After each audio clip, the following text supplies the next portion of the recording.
Kita ada satu mesin basuh smart inverter LG. Masalah dia bila kita on tak hidup. Plug dah on tapi tak hidup juga. So jom kita check dia punya board masuk tak power supply. So dekat depan ni ada dua skru kau nak kena buka. So cabut plug dulu baru buka skru. Kita dah buka skru dua ni, kita naikkan pintu dia. Lepas tu kita slide antara ke kanan ataupun ke kiri. Macam ni ke kiri. Okay, so korang buka ni.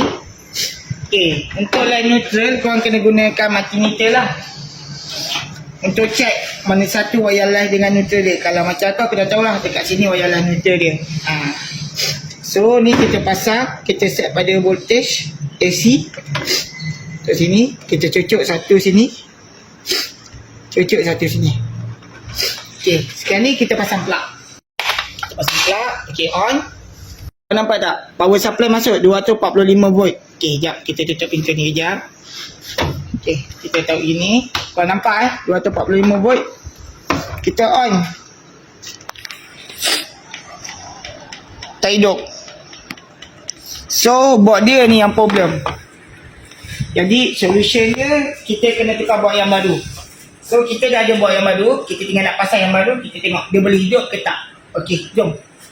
Board yang lama kita nak buka. Kat sini ada 1, 2, 3, 4 skru. Okay, kau buka dulu skru dia. Soket-soket ni pun buka juga. Kau dah buka skru tu, kita tarik keluar. Ni board yang lama.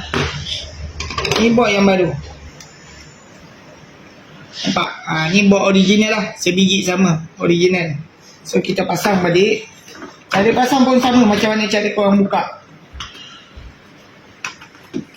Pasang. Ucuk balik soket-soket dia. Okay, skru jangan lupa ikat balik.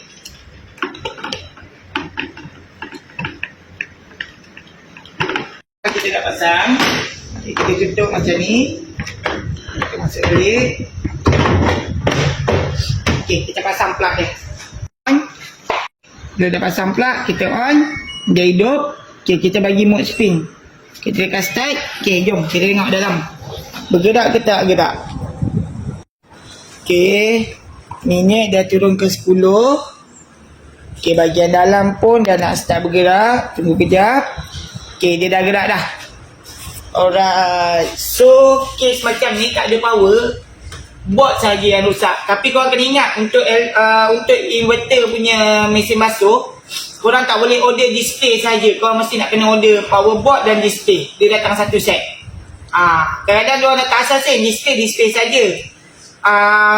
Power board saja. So korang nak kena order dua-dua kalau datang asing.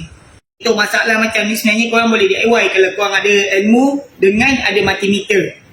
Jadi kat mana nak pakai ilmu tu? Dalam buku ni dah ada 15 modul cara repair mesin basuh, peti sejuk, dryer, fan load, semua ada.